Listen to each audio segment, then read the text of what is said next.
राधा राधा राधा श्री राधे राधे राधे।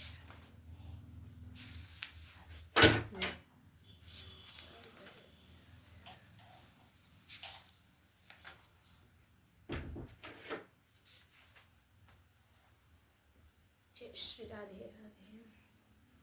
ओम श्री गणेशाय नमः। ओम श्री सरस्वती नमः। ओम उमा महेश्वराभ्यां नमः। ओम राधा कृष्णाभ्यां नमः। ओम श्री गुरुवे नमः। वर्णानामर्थसंज्ञानां रसानां छन्दसामपि मङ्गलानां च कर्तारो वन्दे वाणीविनायको। वन्दे वाणीविनायको। नमः परमहंसा स्वादितचरणकमलचिन्मकरन्दाय भक्तजनमानसनिवासाय श्रीरामचन्द्राय वंशी विभूषितकरा नवनीरदाभात् पीताम्बरादरुडबिम्ब फलाधरोष्ठात् पूर्णेन्दुसुन्दरमुखादरविन्दनेत्रात् कृष्णात् परं किमपि तत्त्वमहं न जाने। रामाय रामभद्राय रामचन्द्राय मानसे रघुनाथाय नाथाय सीताया पते नमः।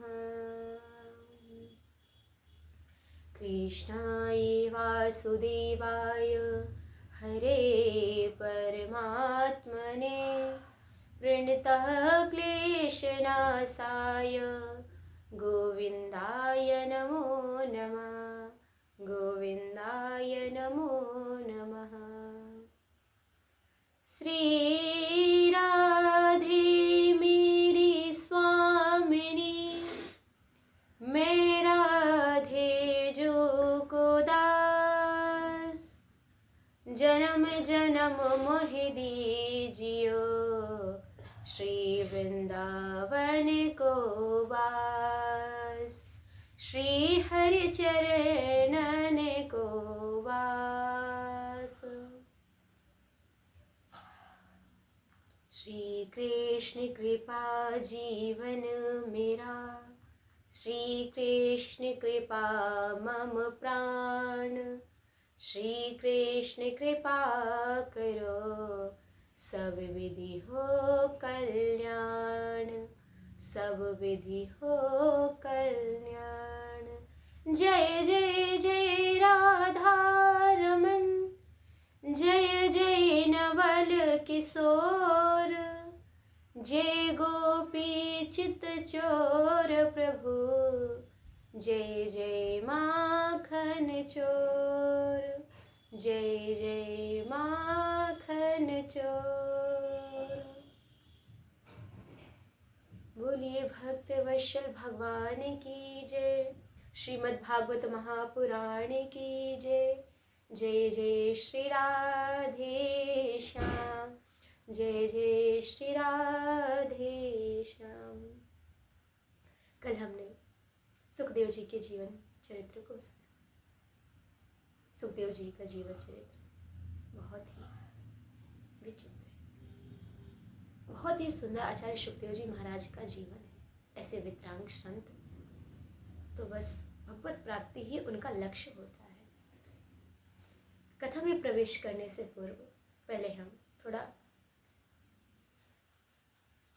संकीर्तन करना चाहेंगे, जिससे हमारा मन निर्मल हो। हमारा मन जब निर्मल होगा तभी उसमें गोविंद का प्रगट्य होगा। इसलिए मन को निर्मल करने का केवल और केवल एक ही साधन है, नाम संकीर्तन।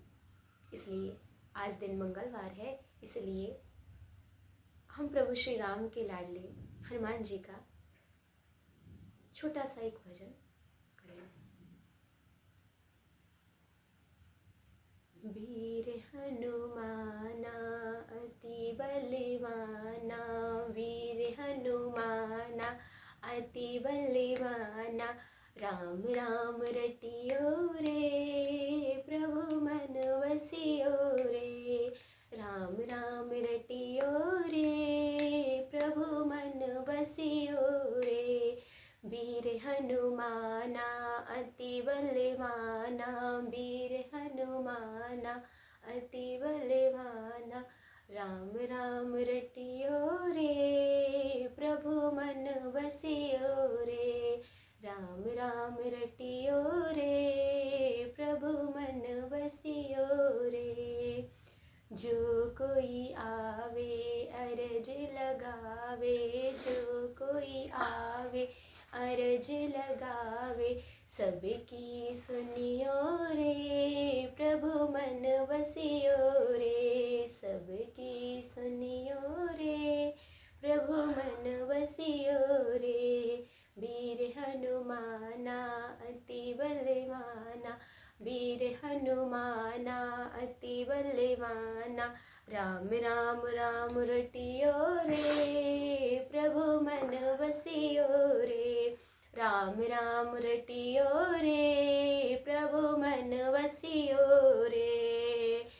ए वीर हनुमाना अति बलवाना, राम राम रटियो रे प्रभु मन बसियो रे। ना कोई संगी ना कोई तंगी, ना कोई संगी ना कोई तंगी, जल्दी संकट हरियो रे प्रभु मन बसियो रे, ए जल्दी संकट हरियो रे प्रभु मन बसियो रे। वीर हनुमाना अति बलवाना, वीर हनुमाना अति बलवाना, राम राम रटियो रे प्रभु मन बसियो रे, राम राम रटियो रे प्रभु मन बसियो रे। राम जी का प्यारा सिय का दुलारा, राम जी का प्यारा सिय का दुलारा, संकट हरियो रे प्रभु मन बसियो रे, संकट हरियो रे प्रभु मन बसियो रे। वीर हनुमाना अति बलवाना, वीर हनुमाना अति बलवाना, राम राम रम रटियो रे प्रभु मन बसियो रे, राम राम राम रटियो रे प्रभु मन बसियो रे। वीर हनुमाना अति बलवाना, राम राम रटियो रे प्रभु मन बसियो रे, राम राम रटियो रे प्रभु मन बसियो रे। वो श्री रामचंद्र की जय, पवन सुत हनुमान की जय। जय जय श्री राधे श्याम, जय जय श्री राधे श्याम। आइए अब हम उसी प्रसंग पर वापस चलते हैं जहाँ पर सुखदेव जी महाराज जन्म लेते ही सीधे वन की ओर जाने लगे। तब वेद व्यास जी भी उनके पीछे पीछे पुत्र पुत्र कह करके जा रहे। वेद व्यास जी पुत्र पुत्र कह करके बुलाते हैं, लेकिन सुखदेव जी महाराज एक बार भी पीछे मुड़कर नहीं देखते हैं। ऐसे विद्रांग संत सुखदेव जी परम संत हैं और संतों के सन्निधि से तो जीवन संवर जाता है। संतों का चरित्र तो जीवन को परिवर्तित कर देता है। आइए अब हम उसी प्रसंग पर चलते हैं जहाँ पर शौनकादि ऋषियों ने सूत जी शौनकादि ऋषियों के प्रश्नों के उत्तर देते हैं। स वै पुंसाम परो धर्मो यतो भक्तिरधोक्षजे अहेतुक्यप्रतिहता ययात्मा संप्रसीदति। अब सूत जी महाराज शौनकादि ऋषियों के प्रश्नों के उत्तर दे रहे हैं। मानव के लिए परम धर्म क्या है?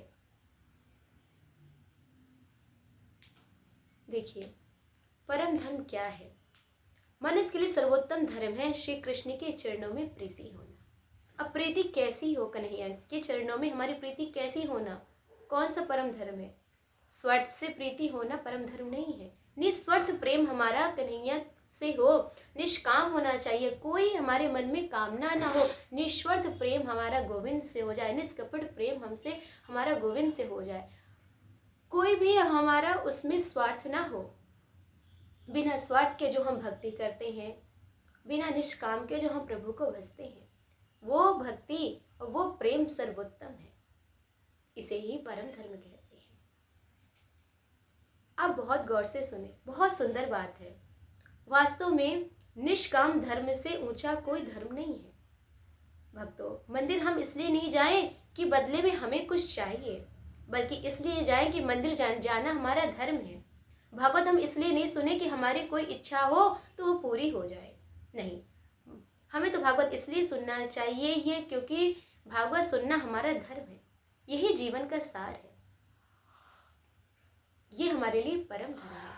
निस्वार्थ निष्काम हमारा जब गोविंद के चरणों में हमारा प्रेम होगा, उसे ही सबसे उसी को परम धर्म कहते हैं। यही हमारा धर्म है। आइए अब सूत जी महाराज शौनकादि ऋषियों के दूसरे प्रश्न का उत्तर देते हैं। मंदिर में पूजा करने जाते हैं तो कौन देवता श्रेष्ठ हैं और किसकी हम पूजा करें और किसकी हम ना करें? क्योंकि कभी कभी मन में भ्रम आ जाता है। कोई जो कहते हैं दुर्गा माता श्रेष्ठ है, कोई कहते हैं हनुमान जी श्रेष्ठ है, तो मन कभी कभी भ्रम में चला जाता है। तो मंदिर में पूजा करने जाए तो कौन देवता श्रेष्ठ है? अब सूत जी बहुत सुंदर जवाब देते हैं। सूत जी महाराज कहते हैं, निंदा कभी किसी की मत करो, निष्ठा हमेशा एक में करो। हमें निंदा कभी किसी की नहीं करनी चाहिए, लेकिन आराध्य जिसको हम अपना निष्ठात्मक प्रीति जिससे हमारी हो, जो हमारे आराध्य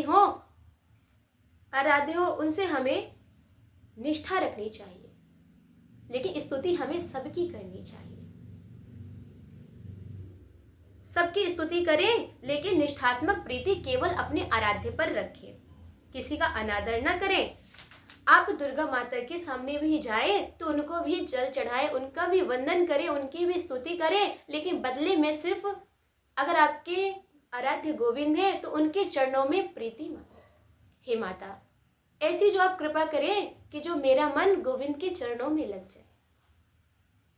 आप किसी भी मंदिर में जाएं, उस मंदिर के देवता को प्रणाम करें, स्तुति करें, वंदन करें, लेकिन जो बदले में आप गोविंद के चरणों की प्रीति मांगे। इसलिए आप किसी भी मंदिर में जाएंगे, क्योंकि सभी भगवानों में, सभी इंसानों में आपके गोविंद तो विद्यमान है ना। आप सब में अपने प्रभु का दर्शन करें, ये सब श्रेष्ठ है। वंदन सबका करें, निंदा किसी की न करें, लेकिन आराध्य और निष्ठात्मक प्रीति केवल एक पे रखें, क्योंकि एक साधे सब साधे, सब साधे सब जाए। एक को लेकर चलेंगे तो आप भाव सागर से पार हो जाएंगे। नहीं, आजकल तो ऐसे भक्त हुए हैं, अगर माता जी को मानने वाले भक्त हैं, अगर माता जी ने उनकी कोई इच्छा पूरी नहीं की तो वो दूसरे भगवान के पास जाने लग जाते हैं, उनको अपना आराध्य मानने लग जाते हैं। कभी कोई भगवान, कभी कोई भगवान। तो ऐसे आप जीवन की नैया पार नहीं हो सकती है। आराध्य आपको एक रखना पड़ेगा। आपको कहीं जाना है तो एक साधन पर आप बैठ जाएंगे तो पहुंच जाएंगे। अगर आप अपने साधन को बार बार बदलेंगे तो आप वहां तक नहीं पहुंच सकते हैं। इसलिए स्तुति सबकी करें, निंदा किसी की ना करें, लेकिन निष्ठात्मक प्रीति केवल एक पे रखें, जो आपके आराध्य हो। उन्हें अपना सब कुछ माने। दूसरा, आपने कहा भगवान अजन्मा है तो प्रभु ने जन्म कैसे लिया? अगर प्रभु का जन्म नहीं होता तो फिर वो कौशल्य के श्री राम कैसे बने और माता देवकी के श्री कृष्ण कैसे बने? तो देखिए, भगवान कभी जन्म नहीं लेते हैं, भगवान का तो अवतार होता है। और भगवान का अवतार कब कब होता है? जब जब हो ही धर्म के हानि, बड़े हैं असुर महाअभिमानी, तब तब धरे प्रभु विविध शरीरा, हरहि कृपा निधि सज्जन पीरा। जब जब पृथ्वी पे पाप कर्म अधर्म बढ़ने लग जाता है, तब प्रभु धर्म की रक्षा के लिए भिन्न भिन्न अवतार लेते हैं। फिर आपने कहा कि भगवान के अवतार कितने हुए? अगर भगवान अवतार लेते हैं तो भगवान के कितने अवतार हुए? कोई जो कहता है भगवान के 12 अवतार है, कोई कहते हैं 10 अवतार है, कोई कहते हैं हरि अनंत, हरि कथा अनंत। वो परमात्मा है, उनकी तो बात ही अलग है, उनके कितने अवतार हैं वो ही जाने। लेकिन फिर भी शास्त्र संबद्ध परिणाम जो हमारे पास शास्त्र संबद्ध भगवान के कितने अवतार हुए ये हमें बताए, तब बताते हैं। शास्त्र के अनुसार प्रभु के 24 अवतार हैं। ये 24 अवतार कौन से हैं? भगवान के प्रथम अवतार है सनक, सनंदन, सनातन, सनत कुमार। ये भगवान का प्रथम अवतार है। दूसरा अवतार प्रभु का वाराह अवतार है। तीसरा अवतार संत नारद जी। चौथा अवतार है नर और नारायण का। पांचवा अवतार है भगवान श्री कपिल देव जी का। छठवां अवतार है दत्तात्रेय जी का। सातवां अवतार है यज्ञ भगवान का। आठवां ऋषभ देव जी का। नवा पृथु जी का। 10वां मत्स्य अवतार है। 11 अवतार है भगवान का कच्छप अवतार। जब समुद्र मंथन हुआ था तब मेरे गोविंद ने कच्छप अवतार लिया था। 12 अवतार है धनत्वरी अवतार जो अमृत का कलश लेके आए थे। 13 अवतार है मोहिनी जी का अवतार। चौथा अवतार है नरसिंह भगवान का, जैसे उन्होंने हिरण्यकश्यप का वध किया था तब उन्होंने श्री नरसिंह अवतार लिया था। 15 अवतार भगवान का वामन अवतार है। जब प्रभु ने बलि से राजपाट लिया तब उन्होंने वामन अवतार लिया था। 16 अवतार है परशुराम जी का। 17 अवतार महर्षि वेद व्यास जी का। 8वां अवतार आदरणीय प्रभु श्री राम जी का। 19वां अवतार बलराम जी का शिष्य अवतार। 20वां मेरे कन्हैया कृष्ण अवतार। 21वां हरि अवतार। 22वां हंस अवतार। 23वां बुद्ध अवतार और चौथा कल्कि अवतार। ये प्रभु के शास्त्र संबद्ध जो शास्त्रों में वर्णन आता है उस हिसाब से प्रभु के 24 अवतार हैं। ये भगवान के जितने भी ये जो 24 अवतार है, इन 24 अवतार में जो परिपूर्णता अवतार तो सिर्फ 2 ही हैं, कृष्ण अवतार और राम अवतार। किसी ने कहा राम कृष्ण में अंतर क्या है? तो देखिए भक्तों, राम कृष्ण में कोई अंतर नहीं है, कोई भेद नहीं है। राम कृष्ण दो एक, अंतर नहीं निमेष, उनके नयन गंभीर है, इनके चपल विशेष। राम कृष्ण दोनों एक हैं, इनमें कोई अंतर नहीं है। बस क्या है, राम जी के नयनों में गंभीरता है, राम जी के चरित्र में गंभीरता है। मर्यादा पुरुषोत्तम राम है और मेरे जो कन्हैया चपलता है, नैनों में चपलता है और वो लीला पुरुषोत्तम है। लेकिन दोनों में कोई भेद नहीं है, दोनों एक ही है, दोनों का एक ही तत्व है, कोई अंतर नहीं है। इसलिए राम कृष्ण दो एक है, इनमें कभी हमें भेद नहीं करना चाहिए। तब उनके प्रश्नों के उन्होंने उत्तर दिए। इसके बाद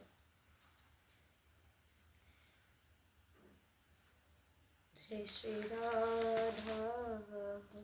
इसलिए भागवत करने का केवल मूल उद्देश्य ये था। कोई बंद करना।